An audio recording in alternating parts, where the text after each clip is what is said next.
Саламатсыздар, урматтуу замандаштар. Сиздер Кабар улуттук маалымат агенттигинин Санжара программасын көрүп жатасыздар. Мен адегенде ушу келген конокторду тааныштырып койгондан сөз кыласам. Жанымда отурган Буканбекова Гүлбайра, Токтогул Сатылганов урпактары болуп эсептелет. Экинчи Карагула Бурулкан акын, Алыкул Осмонов атындагы республика адабий сыйлыктын ээси. Муну куттуктап коелу. Кут болсун сыйлыгыңыз. Мына жакында эле алдыңыз окшойт. Кубанып турасыз. Ошого карабастан сиз дагы ошол адабият тармагында ошол бир акыйкаттык болсо экен, тактоо болсо экен негизинде деген ой менен баягы китеп жазып жатасыз. Ошонун негизинде жалпы жолунан биз бүгүн ушул темада тактоо иретинде бир нерсе айталы деп турабыз. Бул болсо бүгүнкү биздин чыгарылышыбыз төкмө акын, комузчу, ойчул, куудул, композитор Токтогул Сатылганов жөнүндө болмокчу. Мана бул адамдар, отурган адамдар чындыгында эле азыркы учурда кээ бир учурунда жазып кеткен жазуучулар дейбизби, акындар дейбизби, туура эмес жазгандарын тактоо иретинде азыр айтып жатат. Биз да бүгүн ошол айткан сөздөрдү эске алып, Токтогул Сатылганов жөнүндө дагы бир кайталап койсок ашык болбос. Негизи демократ акын Токтогул Сатылгановдун жашоо доору кыргыз элинин оор жашоо дооруна чак келген да. Бул кыргыздын жашоосундагы ысык суукту баарын башынан өткөргөн адам. Ошонун негизинде өзү чынчыл болуп, баягы байманаптардын калсыз иштерине, кыргыз элинин кыйналып жатканына кабатыр болуп, ачык айкын сүйлөгөн адамдардын бири болгон. Ошон үчүн жаш кезинен эле бул адам Токтогул Сатылганов байманаптардын бирден бир душманы катары билинген да. Мына биз ушул сөздү баштаардан мурун ушул Гүлбайра эжесине сөз узатсам, ушуга чейин Токтогул Сатылгановдун жашаган жери, туулган жери, айткан баягы насатырлары көпчүлүгү баягы бир тактоо талап кылып атат да, чаташкан, каршы ойлор жүрүп атат да, мындайча айтканда. Ошон үчүн мына сиз билесиз, бул керек болсо Токтогул Сатылганов өзү кайсы элден болот деп сурап калып атат. Мына суроосу биринчи мен берип коеюн. Ошол өзү кайсы жерден болот? Анткени муну азыр айтып жүргөндөр көп, эки вариант менен айтып жүрөт да. Сиз айтсаңыз, сиз өзүңүз ошол кишинин урпагысыз. Бул кайсы урудан болот? Кайсы элден? Сарттар болот. Адегенеден сартынан. Адеген атабыз Кашкарга ак үйлүү болуп барып, Кашкарлык ханынын кичүү аялынын Эмине деген кызына үйлөнөт. Анан аялы боюндарында база берет. Эркектер өзүң атын Самидин кой деп. 12 жашка чыкканда Самидин атабыз бул жерге келген Кыргызстанга. Келгенде багы топу кийип, уйгурдун чапанын кийип келгени үчүн сарта тыктырып жиберишкен да. Ошол бойдон сарттар болуп калдык. Самидин аты өчүп дейт, сарт атылып кетти. Анан сарттын Болот деген баласы, Болоттон Тиленчин, Тиленчин атабыздын 4 баласы Токтогулда жашайт. Биздики Агулак, Куртка, Жомарт Өкөмаевдин уруусу, Карагына, анан Бөрү деген уруубуз бар. Агулактын баласы Дулат. Дулаттын баласы Кашкатай Баатыр. Кашкатайды Жаңги, Чакыр, Баана, Будайчы, Турнамет деген 5 баласы болгон. Ошонун Токтогул чоң адам Чакырынан. Чакырдын 4 баласы бар. Кудаян, Мадыш, Сазык, Атаян. 4 бала. 4 бала. Анан кийин Токомдун атасы Током өзү 1864-жылы төрүлгөн. Анан кийин өспүрүм кезинде кийин чоңоюп, биздин Кучсуунун этегинде 2 тала бар. Мадыш уулунун таласы күнчыгыш тарабында, Сазык уулунун таласы күнбатыш тарабында. Ошол Сазык уулунун талаатынын баш жагына бир бөлмө үй салган. Ал үй кече 70-жылдарга чейин турду. 70, азыр орду турат дагы эле, мындай. Ортосун дуал түшүп калган. 70-жылга чейин турду деңизчи? 70-жылы дуал туруп, бир бөлмө үйдүн дуалы туруп турган. Сиз айтсаңыз, бул канча жашынан баштап өзү бул маданиятка дейбизби, бул акындык чеберчилиги өнөрүнө кызыга баштады? Бул изилдөөгө караганда кичинесинен эле кызыккан да. Анан Ниязалы атага жолугуп калып, комуз чертип, комуз үйрөнгөндөн эле элин астында ырдап чыгып, жүзүн ачып алгандан эле төгүп ырдап жүрүп эле ошентип эле анан кийин элге сиңимдүү, Оозго алымдуу акын болуп калып атпайбы? Ооба. Туура айтасыздар. Бул мен укканыма караганда изилдеп биз иликтеп жүрбөйбүзбү? Муну энеси Бурмадагы баягы дастанчы, баягы жомокторду айткан, бул кызыктырган кимди? Токтогул кызыктырган ошо энеси Бурма дейт да, көпчүлүк айтат. Атасы деле сатылган деле ошондой өнөрчүл адам болгон экен. Бир чети бул деңгээли баягы ата энесинен ойлойм кетти деп ойлойм. Анткени Ниязалы акын эмес, ал комузчу да. Ниязалы. Жок, ошо комуз үйрөтүп атпайбы? Ооба. Комузду үйрөттү, бирок баягы өзү началда бар. Бар. Кээ бирөө баягы акындар менен аралашып, алар менен эл арасында кошуп ырдашып көрүнүп калбадыбы? Бул ошентип жүрүп баягы айтып атпаймынбы? Турмуштун кыргыз элинин оор учурунда бул дүйнөгө келгенден кийин, ошол оордагы ысыкта баарын башынан өткөргөндөн кийин гана ушул турмушта адилетсиз болуп атканын, байманапты элдер эзип атканын көрүп, ошого карабастан ачык чыгып жүрбөдүбү? Ошон үчүн гана баягы элдер, баягы ачык айым сүйлөгөн жаш бала Токтогул барбы араңарда деп айтканы бар экен да. Токтогул барып калса, өлүп айтпай атпайбы? Суу болсо суун кечип келишип, алыстан уккандар аралап келип Токтогулдун кийинки сөзүн ырын угалы, нускалуу, санатын угалы деп токтолуп калчу экен да. Мына Токтогулдун мен ойлойм бирден бир антпес акындар да көп эле. Бирок ошонун ичинен ушул өзүнүн акыйкаттык баягы ачык мүнөздүгү менен чыкканы бул Токтогул элге жагып калганы да. Мына ушул баягы эл арасында ырдап жүрдү, айтып жүрдү, баягы байманаптар өтө да жактырган жок. Бирок ушунун бир себеби бар да, көпчүлүгүбүз айтабыз. Бул кайсы жерден бул чын жүзүндө байманаптарга баягы каршы болуп калды, баягы байманаптар чүйүп калды десек болот. Мен ойлойм, жана 1892 жылы эле эмне менен айтышканы бар эмес, Арзымат менен ошону айтсаңыз. Ошо Арзымат менен айтышканда эми Арзыматты деле байлар бекеринен акын жалдабайт. Ал деле ошондой белгилүү акын болгон да. Төкмө болгон да. Бир гана жагы ошол турмуштун оорчулугунан байманап жакта өтүп жактап кеткен эле болбосо, ада бир чоң акын болгон да. Мына ушул жерден бир аз Арзыматты катуу айтып жеңген үчүн байманаптар абдан жаман көрүп калган дейт да муну. Мунун көзүн тазалабаса, муну жоготпосо, бул негизи бизге күн көрсөтпөйт. Элдин баары тескери буруп салат деген ойдо болгон да. Менин атам 6-жылы төрөлгөн, 98-жылы кайтыш болду, 92-жинде. Током өлгөндө 27 жаштагы жигит болгон. Элди кыдырып келип анан туугандарыма силерге да ырдап берейин деп туугандарына айтканда боз үйдү тигип, биздин айылдын этегинде коштөбү бар, амфитеатр сыяктуу болуп элдер бага бийирээк жерге отуруп, түзүнө өйдү тигип, туурлук менен чийди алып коюп, анан током ичине жалгыз отурчу экен да. Анан көп эле дастандарды айтчу экен, ошонун үчүн өзгөчө кыз жөөпүн төлөгөндү айтканда, элдер шалдар ыйлачы дейт. Сакалынан жаштар тамчылап турчу деп атам айтканда. Анан кийин ырдачы дейт. Ырдаганда жамбыр төккөндөй болуп турчу дейт, сабалап. Бир сөзүн эки кайталачу эмес дейт. Ушундай төкчү дейт. Бул Токтогулдун айырмасы ушундай экен. Бардык эле акындарды угат го эл, бирок Токтогулду артынан издеп келип, ошонун угумдуу үнүн укканга, акыл насат ырын укканга эл кызыктар болгон экен. Бул да болсо, ушу акындардын арасындагы бир өзгөчөлүк да.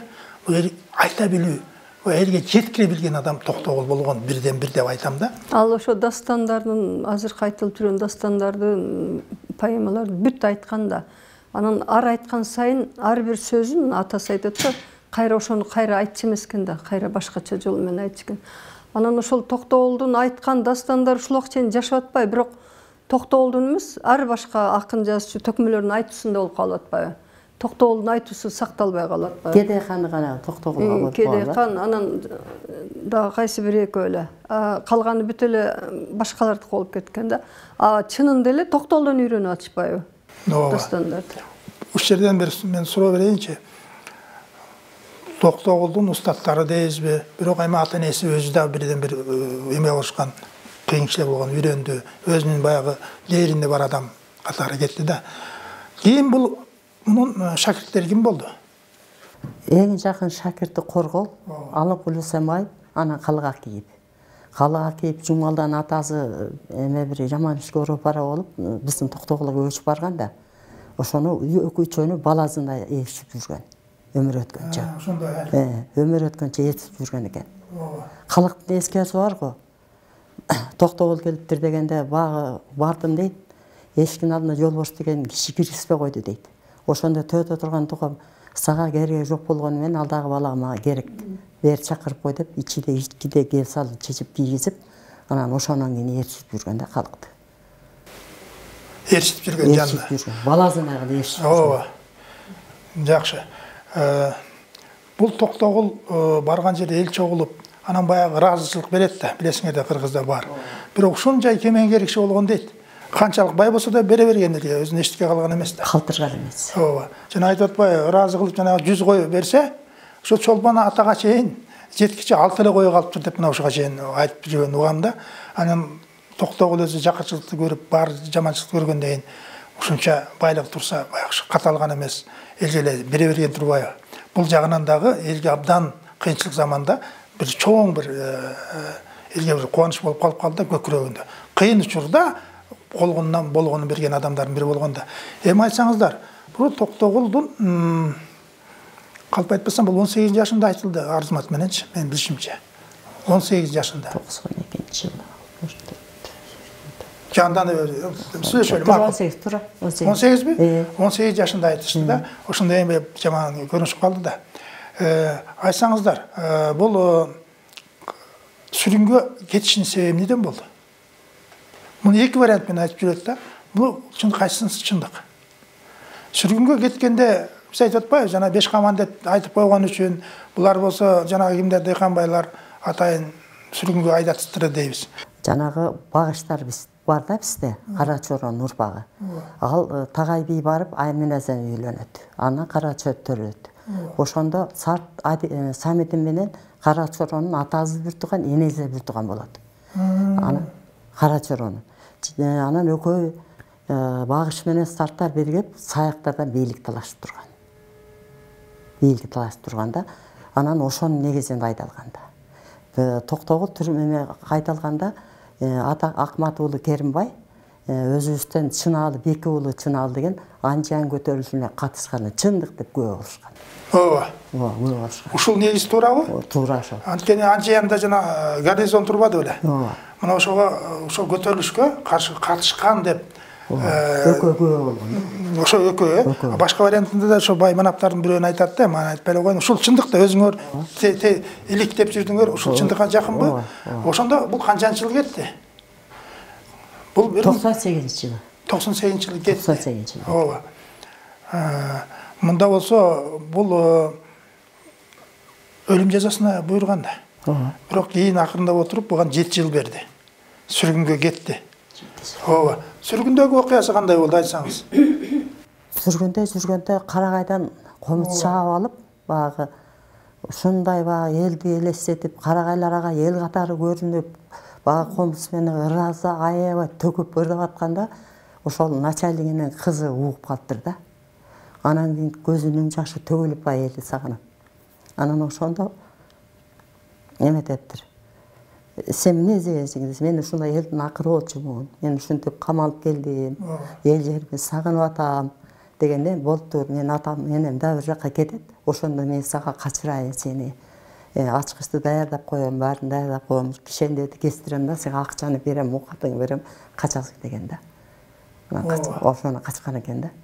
Мушундай бекен. Ооба. Анткени бул жерде бир жазып жүрөт да, бул себеби муну Коргол акын айтчу экен. Анда туура, Коргол акын менин кайненем ба жөкөм экөө жакшы болуп Коргол, Жомарт менен. Менин кайнатам Жомарт менен бир тууган да. Анан биздин үйгө көп барчу экен. Көп барып анан Коргол кеп калган экен. Токум ушунду айткан деп туруп. Ооба, туура анда. Корголдун айтканы да бул. Анткени бул жерде бар эмеспи? Бул жана ырдап жүргөндө орустар да кызыккан муну ырыначы. Баланыкан да четкен да. Анан кийин кызыккандан кийин бул жерде кээ бирөө Токонун баягы айтканына түшүнүп, боор урушуп, кээ бир жандармерия дейбизби жардам берген дейт. Демек, значит, кыз жардам берген экен да. Эми кыз барып өзү ачпайт, жана жандармерия десе ошолор ачып берсе керек. Бул качып келатып, бул Казакстанга келет. Мен билишимче. Казакстанда келгенде ошо казактардагы Токтогул жөнүндө угуп билип укчу экен. Токтогул тааныбастарын угуп, жүргөн кишилер тааныганы сен айылыңа сен ушинтип арзып торузуп барасыңбы деп баягы ат минип барды. Ат минип, тоом минип барды. алып барган экен. Ошо деди. Мына ошондо таласка же келген да. Таластан жана Коргол. Таластан ашырып таластыктар. Анан Коргол эменен Узун Акматтын баш жагында жерден тозуп алган. Таласка барган эмес Коргол. Барган эмес. Тозуп алган. Мен ойлоп атпаймын барган го деп. Тозуп алган турбайбы да? Тозуп алган. Коргол экена чогуу киришпеди бияка. Абдан жакшы. Мына ушул жерден айтсаңыз, бул убакта бул сүргүнгө кеткенде бул үйлөнүп Топчубай деген баласы бар болчу. Ооба, баласы 92-жылы 1892-жылы тугузда током кеткенде 6 жашта болот. 6 жашта. 6 жашта деп айтылат да, ошондо так болот да. Ал эмне болуп каза болуп калды? Ал көз тийип чарчаган. Көз тийип чарчаган. Абдан ырда чыкканда токомдой болуп, жап жашар кезинде. Анан көз тийип. Кичинесинде эле төкчү деп айтышат да, бизде көз тийип чарчап калган. Топчубай да төкчү экен. Төкчү, ырдачы деп айтат, аябай ырдачы дейт. Анан бирдекени алдын ала айтып койчу дейт. Мына карашы, атасын тарткан экен да. Көз тийген экен анда. Биздин туугандарда көзү барлар да бар да. Буга ишенишпейт да, а бирок чынында эле ошо көз тиет деген чын да. Ооба. Бул ушул жерде билесизби? Бул Коргол жана башка кишилер Токтогул келатканда энеси тиги кой жайып жүрбөдү беле? Кой жайып жүргөндө сүйүнчү деп баягы эл чабат да кыргыздын салты менен. Барып Токтогул уулуң келатат десе аябай сүйүнүп, делдектеп чуркап келип анан Токтогул менен учурашып аябай ыйлашат да. Ыйлап атканда анан бир убактан болду эне. Эми үйгө баралы дейт. Алып айтпаса. Бирок энеси жер чипчип эле жатып туруп атат. Огуз алып едет да баласынчы. Iya. Баласын огуз алып едет да. Баласын огуз албайт. Анан ошондо жандагы кишилер айткан, "Ай Коргол, сен кандай эмесиң? Ушунчага чейин огузбайсыңбы? Огуз, мына көрдүм, энеси түшүнүп сени бирөө айтса экен дегенде эметип атат." Анан Корголдон ырдап баласынын каза болгонун айтат да. Демек ошол качып келгендеги болгон окуя экен да, баягы Топчубайдын каза болуп калганы. Кийин булар дагы айтып коюп, бул кайра түрмөгө кетип 1910-жылы келди. Bundan keyin dağı 7 yıl болгондо 11 жыл берди буганчы, кошуп берди. Качкан үчүн деп. 10-жылы келди. Туурабы? Мына ошондон баштап уланта бериңиз. Мен сүйлөй бербейин. Эми түрмөгө кеткенде Тотуя чоң апаны Токтогул келмек беле деп, биринчи келгенинде. Өлдү деп аш берип, анан никат өткөн Намазбек деген тууганын алып беришкен. Тотуяны. Андан Шаршен деген балалы болгон. Шаршен кийин жалган жала менен түрмөгө кетип келбей калган. Ал дагы? Ооба, Жаныбек, Деңизбек, анан Шаршен чөгө кеткен. Жаныбек менен Шаршен келген жок, Деңизбек чөгө келген. Мен көрүп калдым аны. Мен атам менен тең болчу. Жакшы. Токтогул 1910-жылы келди. Андайын улай берсеңиз. Сачидеги тамын тууганы Бекболот уулу Сейиталдан сатып алып, ошол жака там салып, анан ошол жакта жашап калган өмүр өткөнчө. Анан Сенимхан чоң апага үйлөнгөн. Анан көп балалуу болгон. Бирок токтогон эмес. Андан Бабажан аким менен Гүлсара эжем эле калган. Бабажан. Ушуну мектепте, окуу жайларда баласы жок деп окутат да. Анан бизди деле окутту да. Анан кандай баласы эмне үчүн жазылбай калган деп таң кала беребиз да. Анан эжем университетти бүттү да, тарыхчы өзүнүн кесиби. Мугалим окутуптур. Баласы жок депчи. Бул ыйлап эжем өзү айтып берсин да. Сабакты өткөзбөй коюптур. Бала акем бар депчи. Университеттин главный корпусунун малый актовый залында окуу болуп атат да. Анан элдик окуу секретарият боюнча да биз сабак өтөбүз да мектепте. Ошонун бизге сабак берип атат. Калиева деген аял. Анан бирөө сурап калды, Токтогулдун баласы барбы деп. Анан дептир, жок, баласы жок деди. Анан биринчи үй болуш керек. Үй салынган, азыр музей болуп калды го Бишкекте. Анан ошол жерде мен туруп алып эжени сабак өткөрбөй койдум. Эмне үчүн жок дейсиз? Бабажан деген баласы болгон, жалгыз бала калган артында. Анан Молдожан, Үмүшай, Канышай, Мейманжан, Медербек, Чолпон, Болотбек деген 7 баласы бар. Азыр барсаңар ээрчитип барам үйүнө. Дедим да. Жакшы. Урматтуу замандаштар, мына ушул жерден суроо өзү эле келип атат да, биздин өзүмдүн суроом ушул эле да. Бизде деле окутканда деле ушу топчубай өлбөдү депчүбай. Ушундан кийин тукум жок деп калчу. Анан ушу кайчы пикирлер келген үчүн мен сиздерди чакырып атпайм. Урпагы мына турат. Бул экинчи жолу үйлөнүп. Бул жанагы аялынан ошол аялдан Бабажан төрөлүп атпайбы? Ооба, андан кыздар төрөлүп атат да.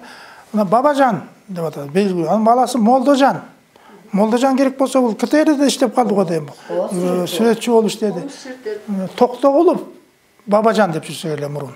Бабажан, Токтогулов Бабажан. Ооба. Молдожан да Токтогулов. Токтогулов болуп жүргөндө биз шуга маани бербей жүрүп, мына биз бир адам өзү өлсө да балдарын да түрүлөй өлтүргөндөй кылып атабыз да. Урпактары бул жерде отурат. Ошон үчүн баягы тактоо иретинде бүгүн келип атабыз. Урматтуу замандаштар, Токтогул Сатылганов 2 аял алган калп айтпасам. Ооба. 2 аял алган. Анын балдары бар. Балдары керек болсо шаар ичинде ынтымакта болуп мына астыбызда отурат. Өзүнүн тарыхын, санжырасын билген адамдар отурат. Кыргыз маданиятын эмгек сиңирген адамдар отурат. Булар болсо Токтогулдун урпактары болот. Бул да кийинки суроом эле. Мейлем айтып койдуңуз. Мен өзүм айтып коеюн. Октябрь революциясы орногондон кийин Токтогул деген көп ырларды чыгарды. Жаңы замандын баягы келишин кубаттап, керек болсо кандай аял тууду экен, Ленинде уулду деп угуп калчубуз. Ушунур дагы Токтогулдур дагы. Токтогулдур дагы. Бирок талаш жүрөт да эл арасындачы. Токтогулдур дагы эмес да. Аны биз көргөн жокпуз да. Биз Токтогулдуку деп окуп чоңойдук. Анан мектеп программасын деле тазалаш керек болуп калды да, ушу бала чакасын кошуш керек болду. Неберелери бар, музыкага жакындары бар азырчы. Уштапта жапжаш эле азырда жашап жүрүшөт жашынакай болуп бала чакасы. Бул өзү өмүр өткөнчө ушул акылына саат дейбизби? Ырлары менен дастандарды айтып жүрдү. Шырдакбек, Курманбек, Олжобай Ишимжан, менчи Сарынжыбекөйдү да айтып жүрдү. Сарынжыбекөй бүт айтты. Бул жеке эле өзүнүн ыры эмес. Бул элдик ырларды дагы жакшы айткан киши болгону айтып атпайбы? Токтогулдун бир дагы эмес калбаптыр ырдаганында, мен укканыма караганда. Бирок өзү ырдаганда элди аябай тартып алчу экен да. Анткени эмне эл тартып алат? Ар ким өзү ыр жазабыз да. Эгерде ырдын мааниси өтө чоң болсо, элге өтүмдүү болсо, жагат да. Элдин оюндарын айтса. Ооба. Элдин оюндарын айтса. Ошон үчүн Токтогулду жактырып калышкан да. Токтогулдун да өзү бир бой көтөрчүк болгон эмес, жөнөкөй болгон. Ошол кыдырып келип, үйүнө жатып анан кичинекей балдар келишкен да, туугандары. Ыргабыз деп. Анан кемпири болбой кубала беришкен, сени канчугаба. Анан айткан экен, "Ай, өр болосуң, балдардын назарын сындырбаш керек. Келгиле" деп туруп балдарга баладай болдурдап берген экен. Санан деген өзүнүн жакын карындашы айткан да ошентип. Бу токомдун көп нерсесин айтпадыңбы? Композитор, огончу, ырчы, куудул, дастанчы. Ушул таапчылык айтылбайт да такыр иштердечи. Таапчылык айтылбай келет. Ошо Чыныгүлден карыган эжем бар эле, эже дейт элек, кемпир эже дейт элек. Ошол Токтогул менен замандаш мындайчы, током мененчи. 13-14 жашында ыр уктуруп дейт, боз үйдө отуруп алып ырдатып, биз ашык болуп калганбыз ошондо дейт. Анан ошол кезде Топчубай бар экенби, ушундай. Анан далай ашык болуп кууп артынан жүрдүк дейт. Анан бизди болбой эле буту колустан эле башка күйөөгө берип койду дейт. Анан бала көбүнчө эл аралап жүрчү экен да. Бала ыйлап атса деле током отурат деп баланы нары жака алып кетип атса, токтой тургулачы деп туруп чекесин сылап койчу дейт. Бала чурка ойноп кетчү дейт. Анан түкүрүп койчу дейт. Кыргызда түкүрөт деген чоң ырым бар, аны жаман көрүшөт башка өлкөлөрчү. Анан түкүрүп койчу дейт. Анан кийин кармап койчу дейт. Ошол эжем айтканда боюнча эч ким айтпайт. Кээ деле бир анда санда угуп калам да. Ушу таапчылык өтө күчтүү өнүкмөк. Эгер Төкмакын мындай элдик ырчы болбогондо, элдин кишиси болбогондо бул жок дегенде таап болмок деген сөз бар эле да. Ошо кемпир эжемичи. Анан дагы балбан болгон экен. Ооба. Айтылбайт ушуларчы. Сарттар менен эч ким балбан чыкпай калса, күрөшкө кадимге түшүп жеңип койчу дейт. Ошон жана кара калды мантап Сибирден келген да. Жана эмени Байдөбөтүп ролун аткарат го. Токтогулдун Дүйшөнбек Байдөбөтүп деген актер. Ошол 100 метр жерге қалды, экскаватор менен сүзүп, ошону малды дегенде сорго малдап келдим. Ошончо Сибирден каты малтап келген балбан болгон экен Токобом деп айтканда. Кар малтап дейт. Кар малтап. Балбан дагы болгон. Күрөшкө да түшүп койгон ошондо. Ушулар жазылбайт да? Бул жерде бир Төлөгөн Касымбеков жөнүндө бир сөз болот да. Төлөгөн Касымбеков дагы айтса керек эле. Бул ушул жерден жаңылып калды да, төкөмчү, Төлөгөн агай. Бул эмнегедир түз эфирден сүйлөгөн да, Токтогул ала оорусу менен ооруп, кепинсиз көмүлгөн деп. Анан эжемдер чычалап кетип сотко беришкен, жогорку сотко беришкен. Ошондо эжем, Медет Кул деген акен, кече жакында 2 жыл болду. Агасы 94 жашында өлдү да. Ошол киши ал убакта чалдар көп болчу, менин атам дагы бар болчу. Ошолордон түшүнүк кат алып, сааты канчада неметип туруп жогорку сотко арыз берген. Анан ошол арыз бергенден кийин эми Төлөгөн Касымбек кечирим сураган. Телевизиянын түз эфирден чыгып сураган. Биз да азыр ушул убакка чейин сакталып калган, жана 4 ата дедим го, чакырдым 4 баласы. Ошолор жуушка түшөт. Өлгөндө Жудаяттан, Мадыштан, Садыктан, Атаяндан болуп. Дагы эле сактап келе атабыз ошону. Током кайтыш болгондо тууганы Кулке Калтырбаш акын башын бөлөгөн. Жүндүбай, Ажымат уулу Жүндүбай Мадыш уулдан түшкөн. Сопу уулу Кайназар Сазыгулдан түшкөн. Сөөккө киргенде. Сөөккө киргенде Сопу уулу Кайназар. Кудайандан Атанай уулу Сүйөркул деген түшкөн. Сүйөркул менен Жүндүбайды мен көрүп калдым. Мен көрүп калган кишилер. Кайназарды көргөн жокмун, Кулкети көрүп. 1930-жылы каза болду да. Эмне болуп каза болду? Ооруп эле. Ооруду. Ошондо менин атам 27 жашта болгон.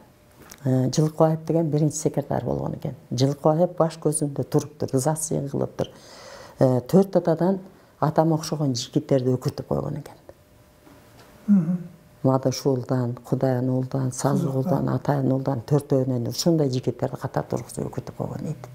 Мен де өкүрүп турган дечи атам. Атама чак үйүп берип, атка мингизип жүргөн киши да ал. Бул Кудаян, Сазык, Мадыш, Атаяндар өтө жакшы ынтымакта турбайбы анда? Биз кушсулуктарда бизде эл жок да, бир кишинин баласыбыз да. Ынтымак. Дагы да ошондой. Бүт ошо Кушчусуда турушат. Дагы да ошондойбуз. Кушчусуда, Кушчусуда, балыкты да, анан азыр бага көчөлөшүп кеткен терил сууда, анан чолпон ата турабыз. Мына бул каза болгондон кийин бул кийинки ырларын мен айтам Атай Огонбаев тырдап жүрдү. Бул да болсо белгилүү акындын, белгилүү баягы көкүрөктөн чыккан санатырларын адам өзү каза болсо дагы белгилүү акындар ырдап жүрдү. Мен айтып атпайм, мына Карылык, Бала элек дегендерин Атай Огонбаев ушул ырдап жүрдү. Калп айтпасам, Чолпон атада дагы музей ачылды да. Ооба, Осмонов секретарь болуп турган ачты. Ооба. Музей. Иштеп атат музей. Күнбөзү 2 жолу жаңыланды. Бир жолу 100 жылдыгындагы музей 100 жылдыгында кайра оңдоп азыркы турганы. Ооба, муну 123 жылдыгында. Жок, 100 жылдыгында эле оңдоп. 100 жылдыгында эле. Ал 100 жылдыкка чейинки музейин күнбөзүн алып туруп, анан тиген азыркын орноткон 100 жылдыгында. Мына 1964-жылда, 1964-жылы 100 жылдыгында. Ошол биздин Чолпон ата дейт да, Токтогулду. Чолпон атада ошол музейинде Токомдун өзүнүн небереси иштеген директор болчу башталышында. Ошолорду дагы мындай жайылбайт да. Балдар жөнүндө айтылып, небереси, өзүнүн небереси. Бийлигине бирөө кызыгып коюп, алып коюп, анан менен нааразы болуп база берген да, көчүп барган негизи. Бал небереси көчүп барды. Азыр өтүп кетти да. Анан кубаны алыпкан деген 2 бала калды артында. Бул жерде, ал жерде мен билгенимче ошол Токтог Сатылгановдун баягы ар кандай эмеректери бар экен да. Ооба. Бар экен, бар. Стол дегендей мындай кырмет ачканда баягы бар мен Комустар турат, кийими турат музейде. Бул да болсо адам өзү каза болсо дагы анын айткан сөзү элге эң чоң маани берет, жашай берет да, маани берет. Экинчи өмүр жашап атат. Ооба, туура айтасыз, шуну айтып атпаймынбы? Баягы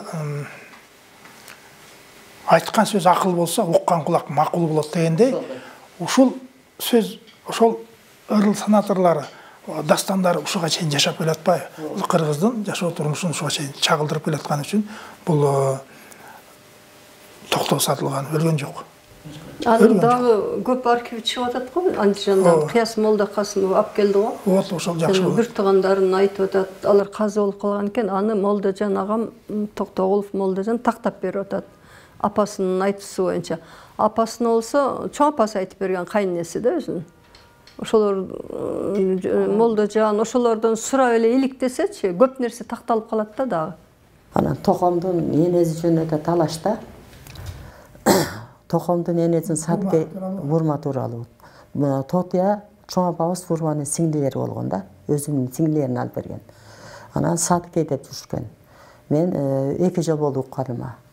Кичимжандын атасы Кулжугач, анын бир тууган энеси Кулжугач деген болуптур. Бурма Тотия өкөтүн ошол Кулжугачтын урпагы. Ал эми Кулжугач менен Кулжугач болсо, Койлодун Кооз Жедегердин урпагы. Ушуну айтып атпаймынбы? Жедегерби? Ооба, Жедегер. Такай билген. Ооба. Койлодун Кооз Жедегер. Билем. Жедегерден турбайбы? Ооба, Жедегерден. Мына ал дагы дастанда бар да. Мына белгилүү кишилер бир доордо жашап, баягы бири-бири менен тааныш болушуп, кандай атактуу кишилер чыкты десек болот да. Мындай сурай берейинчи. 1967 жылы бул Токтогулдун эмгегин сыйлап, бул Токтогул атындагы мамлекеттик сыйлык негизделбеди беле.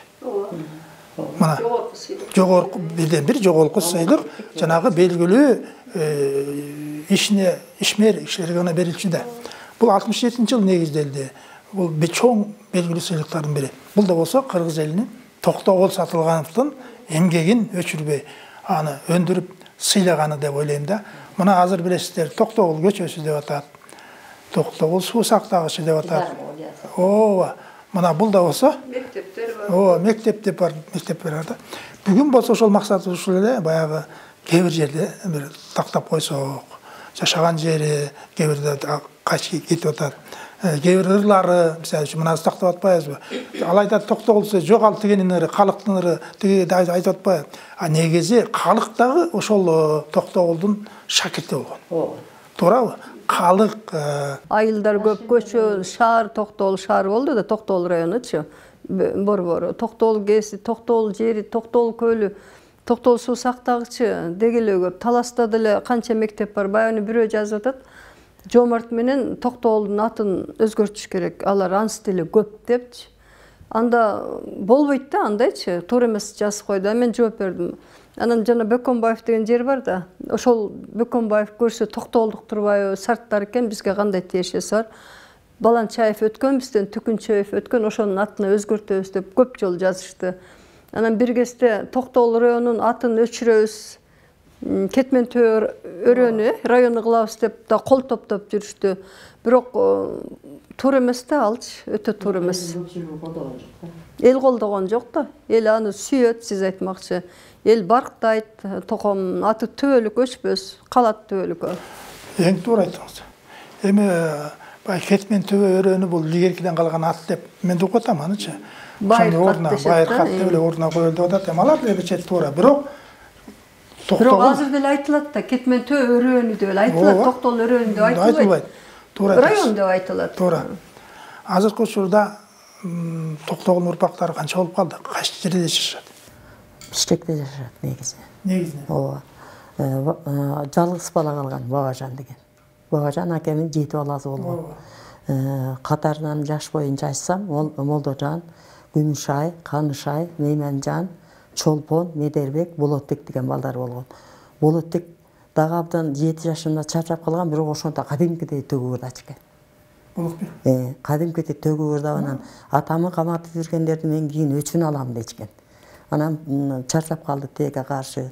Мейманжан деген баласы кайтыш болуп кетти. Андан 2 бала Кубан деген, Алыбган деген 2 бала калды. Молданын да балдары бар, Медербектин балдары бар, Күмүшайдын 7 кыз, бир экеги бар, Канышайдын да балдары бар, Чолпондун да балдары бар. Кыскасы Током айткан экен.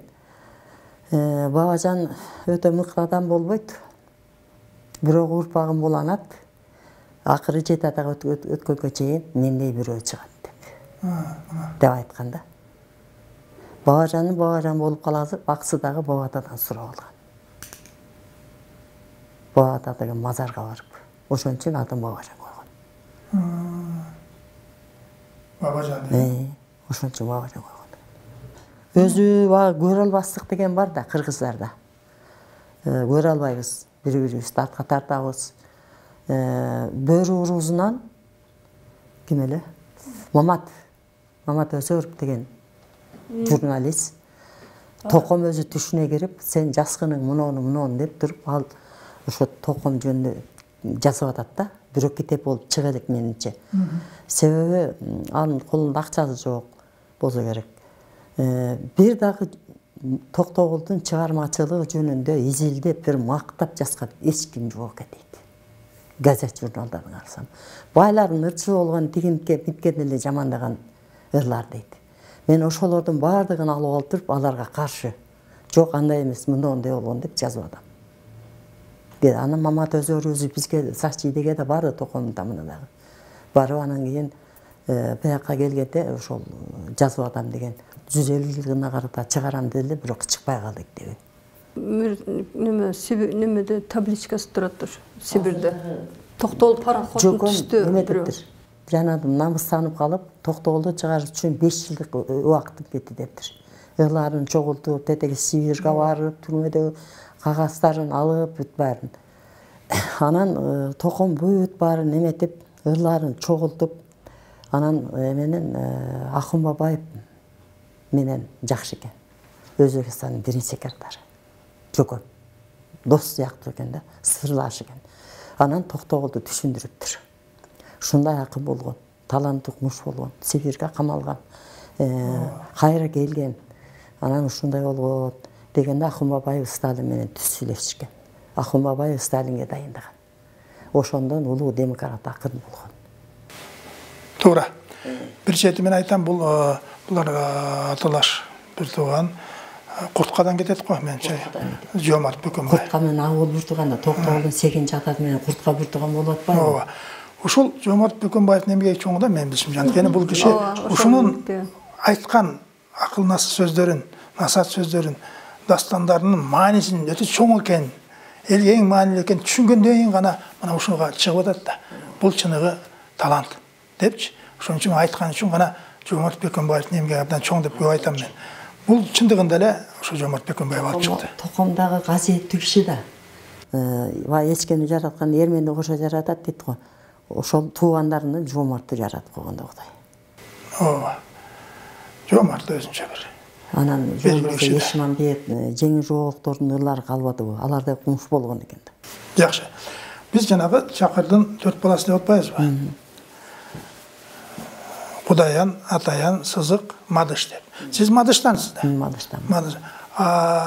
Сиз Сазыктансыңар да. Мына 4 бир туугандын Кудаяндан Өмүрзакаев. Мына дагы айтып коюш керек, урматтуу замандаштар. Өмүрзакаев ошо Чакырдын Кудаянынан. Кайыпов деп угабыз. Ал дастанчы, ырчы. Ооба, дастанчы, ырчы. Баягы абдан азамат жигит да.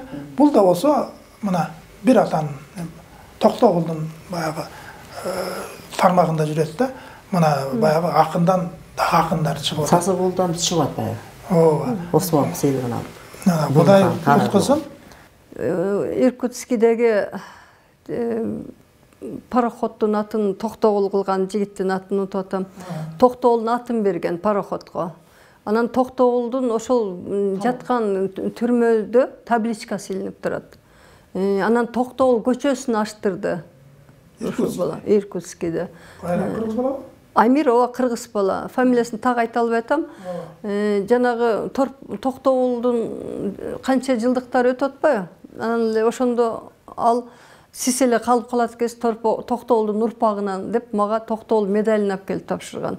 Юбилейиндечи атайын келип тапшырып, чогулушта тапшырып кеткен. ошондо айтып сүйлөп айтты, сүрөттөрүн бүт көрсөттү, Facebooktарда жүрөт. Мынакей табличка илдирдик, Токтогул деген атактуу демократ акын ушул түрмөдө отурган деп. Табличка бар экен. Табличка бар. Анан көчө койдурду ошол жерге, ошо демократ акын Токтогул атындагы көчө.